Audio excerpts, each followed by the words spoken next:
Bonjour, Son Excellence Monsieur Lee White, ministre des Eaux, des Forêts, de la Mer, de l'Environnement chargé du plan climat, des ODD et du plan d'affectation des terres, Son Excellence Madame Josefa Leonel Correa Sacco, commissaire de l'Union africaine de l'économie rurale et de l'agriculture, Son Excellence Monsieur Abdou Karim Sall, ministre de l'Environnement et du Développement durable du Sénégal, Son Excellence Madame Elisabeth Marouma Mrema, secrétaire exécutive de la Convention sur la diversité biologique,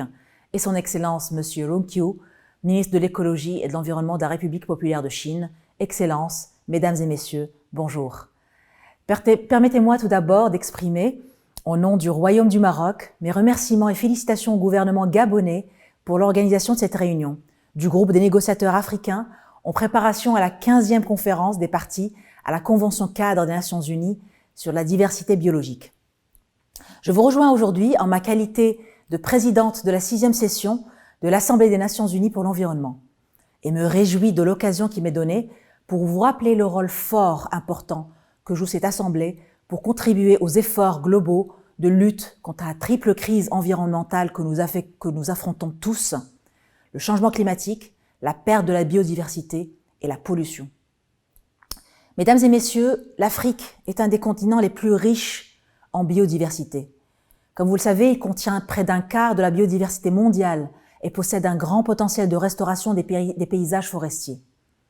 Plus de 720 millions d'hectares, soit une surface d'à peu près équivalente au potentiel total de l'Amérique du Nord et de l'Amérique du Sud combinés.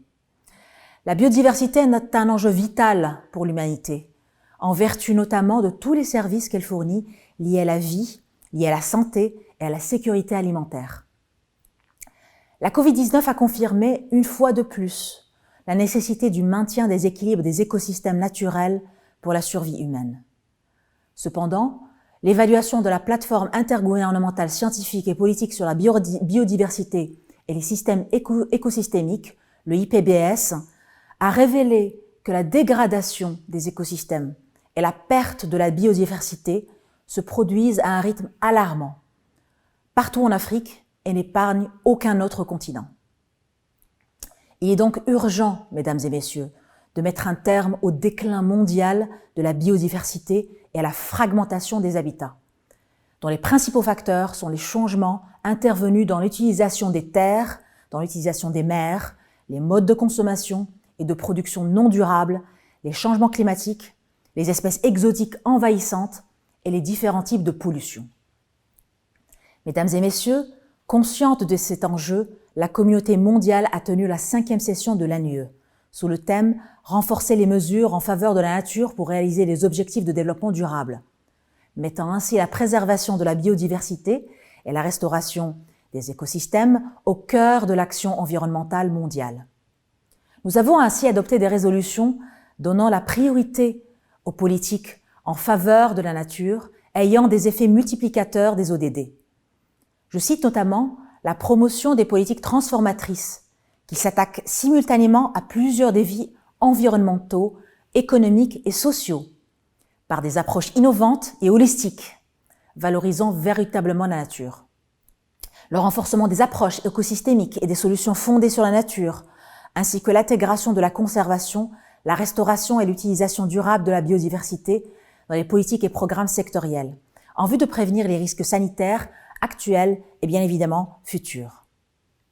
Le renforcement des liens entre la conservation de la biodiversité et entre l'utilisation durable et la santé publique dans les politiques sectorielles, conformément à l'approche « une seule santé ».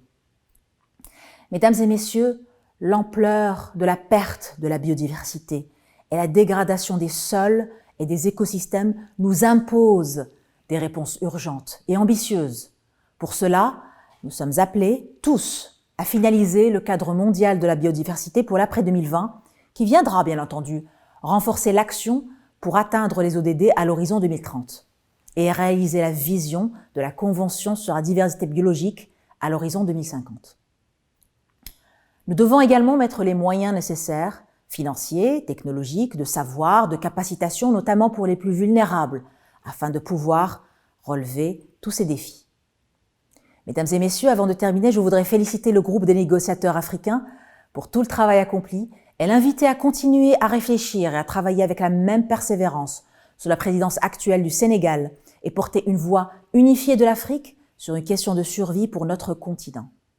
Enfin, je vous souhaite de fructueux débats pour le reste de cette réunion et merci pour votre aimable attention.